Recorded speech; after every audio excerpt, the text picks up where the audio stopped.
Hoy voy a hablarles un poco de cómo ha sido la evolución del trasplante de células progenitoras.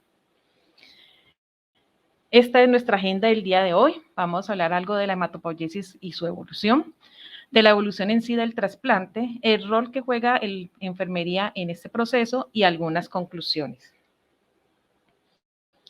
El término de células troncales aparece por primera vez en la literatura científica en 1868, en los trabajos de Ernest Haeckel, que fue un eminente biólogo médico y filósofo alemán, partidario de la teoría de la evolución.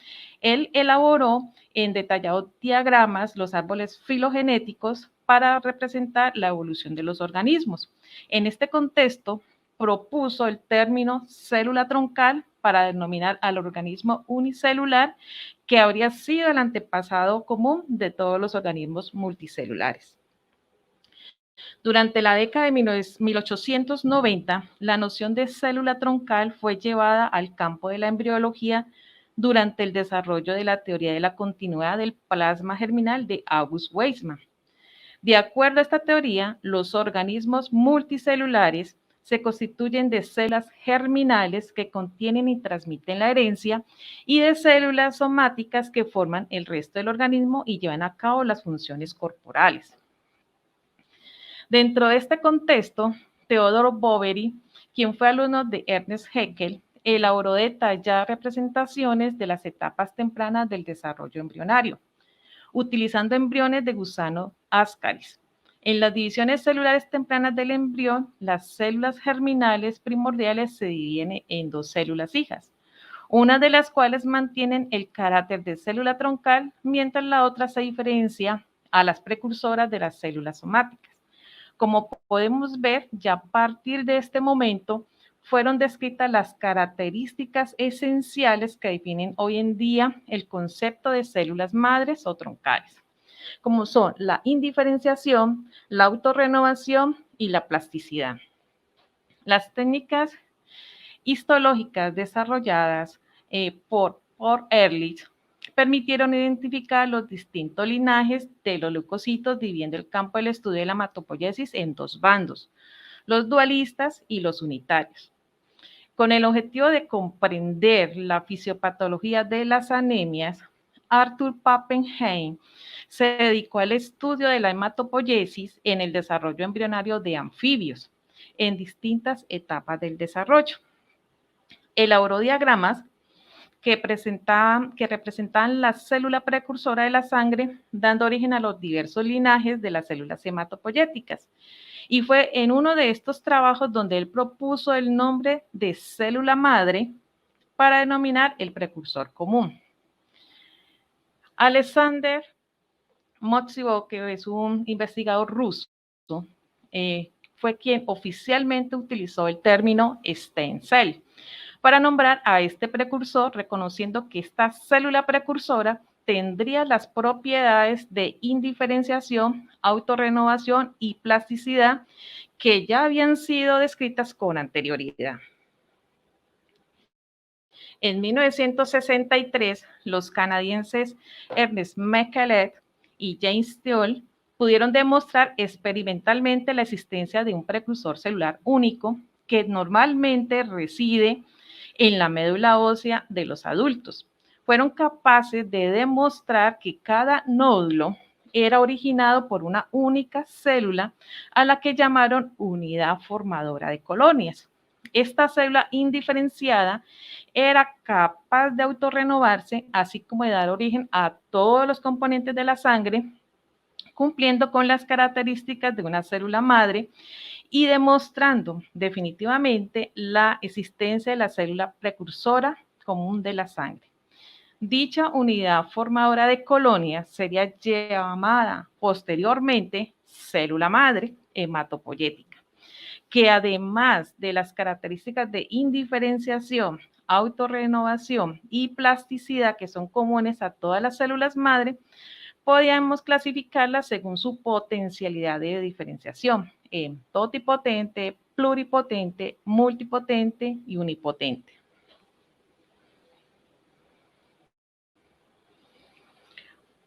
Todos los tipos de células provienen de un tipo de célula llamada célula madre hematopoyética.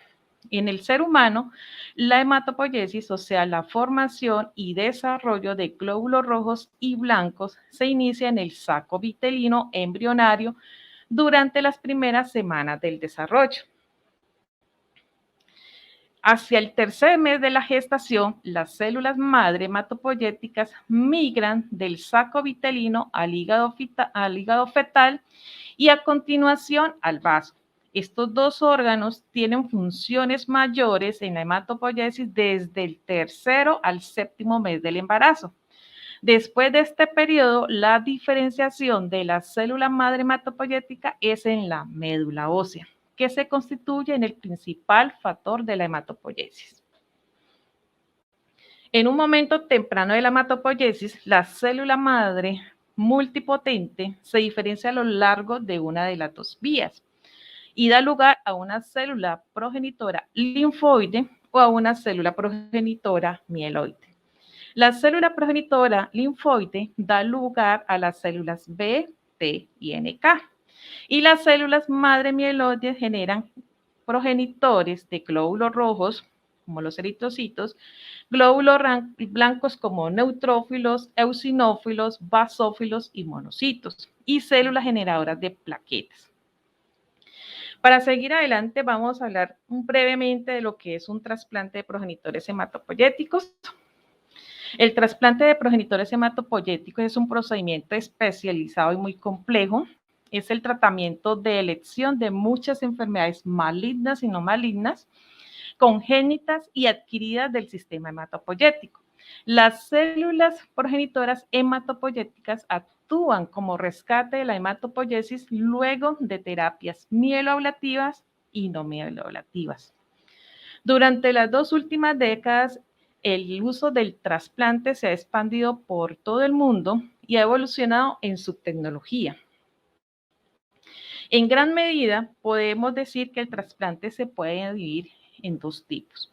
El autólogo, donde un paciente dona las células madre para sí mismo, y el alogénico, en el que un paciente recibe las células madre de un donante sano, ya sea familiar o un donante voluntario.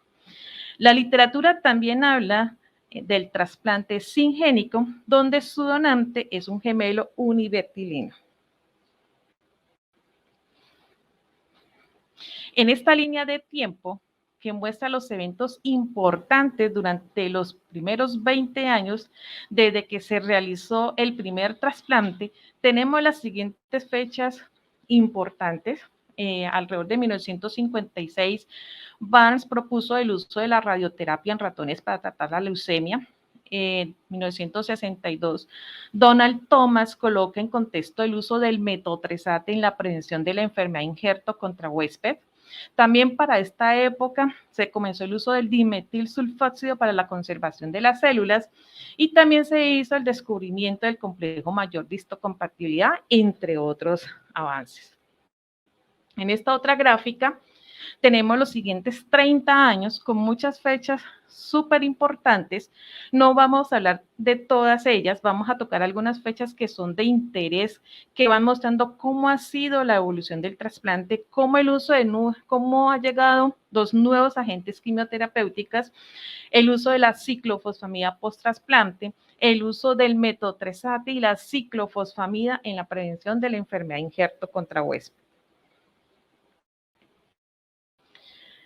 El trasplante de médula ósea se intentó por primera vez, aunque sin éxito, en 1939, cuando se inyectaron células de la médula ósea humana por vía intravenosa para tratar a un paciente con anemia plástica.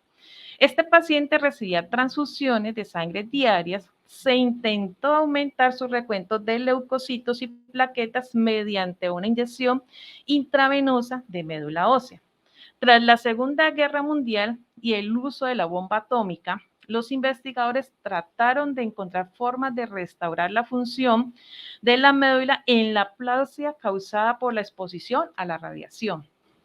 En 1956, Barnes y sus colegas publicaron su experimento con dos grupos de ratones con leucemia aguda. Ambos grupos fueron irradiados como terapia antileucémica y ambos fueron salvados de la aplasia de la médula mediante un trasplante de médula ósea. El primer grupo recibió una médula singénica, o sea, de ratones de la misma cepa. Sin embargo, la mayoría de los ratones murieron por recaída de la leucemia. El segundo grupo recibió una cepa diferente a la anterior. Ninguno de los ratones de este grupo experimentó recaída de la enfermedad, pero todos los animales murieron de un síndrome al cual él llamó síndrome de desgaste. En estos experimentos se demostraron tres principios principales del trasplante halogénico. Uno, el papel del régimen preparatorio antileucémico de la leucemia, la capacidad del sistema inmunitario injertado para prevenir la recaída de la leucemia y tercero, la actividad del sistema inmunitario injertado contra el receptor.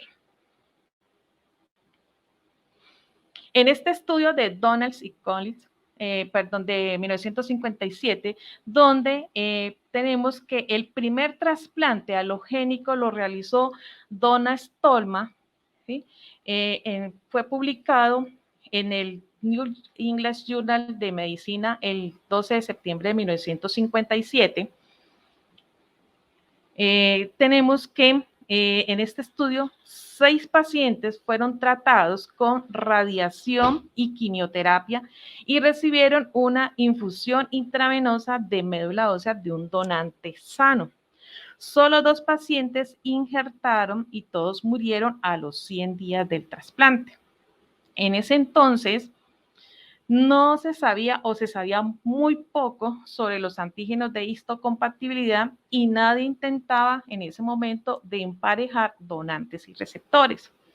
Muchos intentaron realizar trasplante, fracasaron y abandonaron este procedimiento, pero Thomas seguía creyendo en el gran potencial que tenía este tratamiento.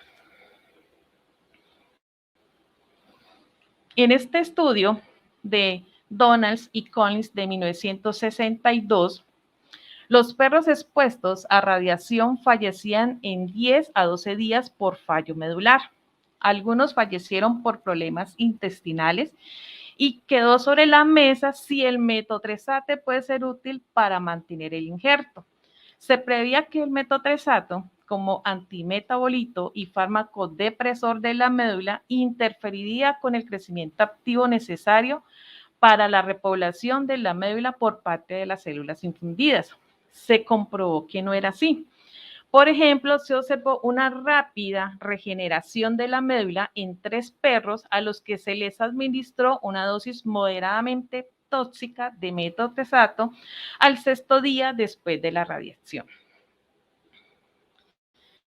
Este reporte de Cabbins y Kasakura informan la supervivencia de perros a los que se les administró irradiación, luego infusión de médula autóloga almacenada a menos 80 grados centígrados en dimetilsulfóxido al 10%. Ellos concluyeron que el dimetil en una concentración del 10% es adecuado para la conservación de la médula canina a baja temperatura.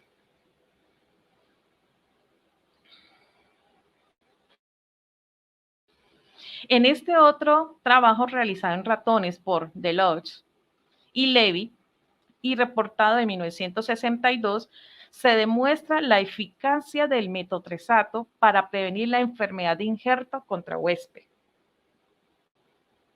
El rechazo inmunomediado de los aloinjertos de tejido fue descrito por primera vez en 1945 por el inmunólogo británico Peter Medawar, seguido del descubrimiento del complejo mayor de histocompatibilidad que porta los genes de histocompatibilidad por Peter Gorer y George Snell.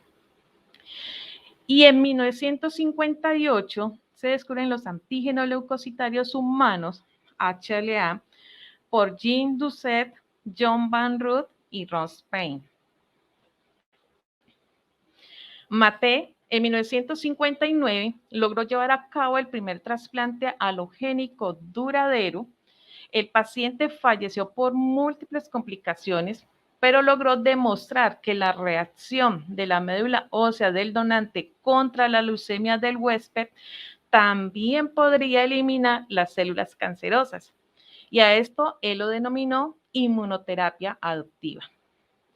John Van Ruth, con su descubrimiento de los anticuerpos HLA, descubrió en 1958 que el embarazo puede inducir anticuerpos leucocitarios.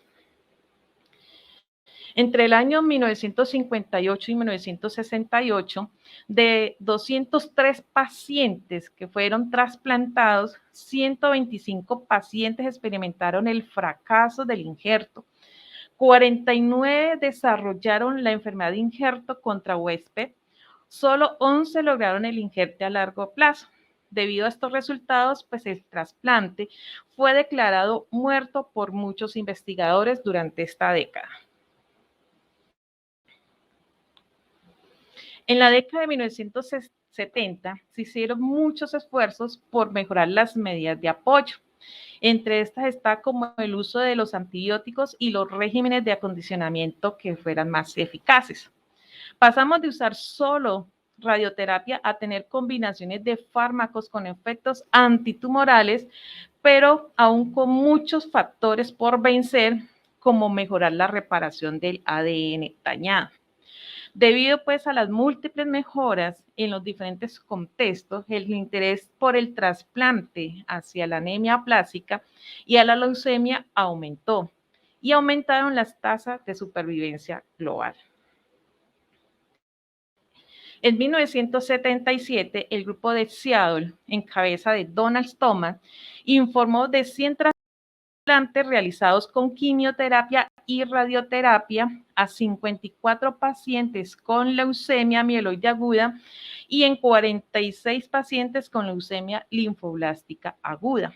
Solo 13 pacientes sobrevivieron sin enfermedad entre 1 y 4.5 años después del trasplante. En cuanto a la profilaxis de la enfermedad injerto contra huésped, en este estudio de 1982 de Rainer Storr y Dick, concluyen que la combinación de metotrexate al principio del trasplante con ciclosporina evita el fracaso del injerto de médula histocompatible y algunos receptores se convierten en supervivientes a largo plazo. En la década de 1970-1980 se mejoró el uso de los antibióticos. Barnes y Lodet conforman que las células se conservan mejor a temperaturas de menos 79 grados centígrados y con dimetilsulfóxido. Se agrega a la lista de indicaciones de trasplante los linfomas y el mieloma. En 1972 se crea el Registro Internacional de Trasplante de Médula Ósea. En la década de 1980 a 1990 hay grandes avances en el HLA. También hubo grandes cambios en los regímenes de acondicionamiento. Se comenzó el uso de los factores de crecimiento. En 1987 se realizó el primer trasplante autólogo de sangre periférica y se comenzó el uso de células de cordón umbilical. En esta diapositiva vemos los diferentes regímenes de acondicionamiento, protocolos que han sido basados en el efecto de injerto contra la leucemia, también según su toxicidad, y protocolos basados en intensidad. En este paper, publicado en Blood en 1985 por Paul Martin y John Hensen, hablan sobre la importancia de los linfocitos T en el injerto. Estos linfocitos son muy importantes para prevenir las infecciones y evitar el riesgo de rechazo del injerto. En este artículo de Bessinger, publicado en Blood en 1995, se empieza a usar el factor estimulador de colonias granulocíticas en donantes sanos. Aquí hay un cambio a nivel de trasplantes, ya que era siempre de médula ósea extraída de donante sano. coloca sobre la mesa la posibilidad de hacer trasplante a partir de sangre periférica.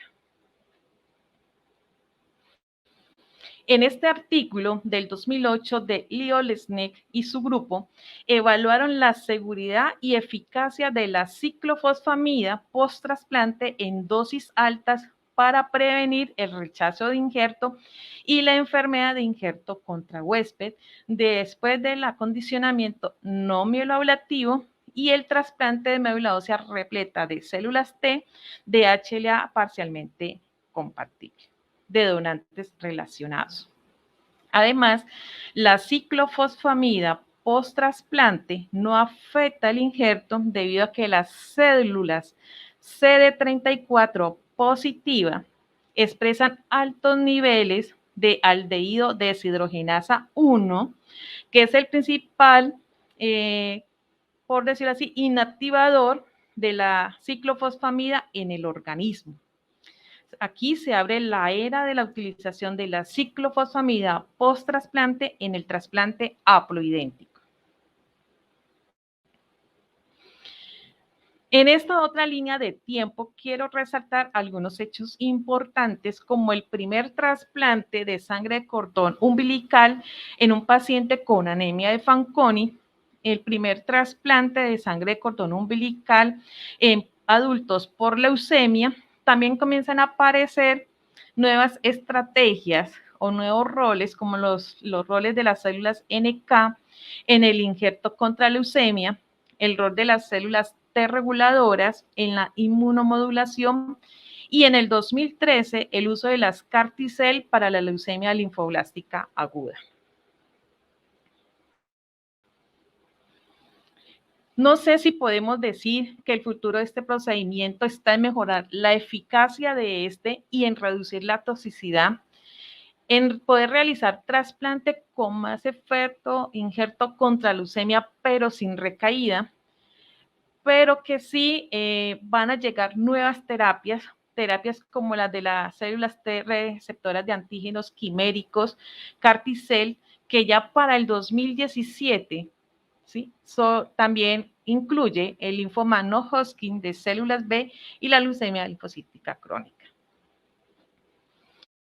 Colombia no es ajeno a este procedimiento. A partir del 2010, el Centro Regulador de Trasplantes recoge la información de los centros trasplantadores de progenitores hematopoyéticos a nivel país.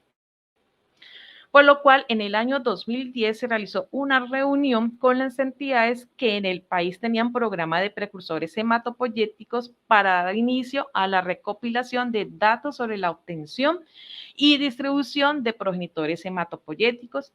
Y para esa época, estas son las 17 entidades que tenían programa de precursores.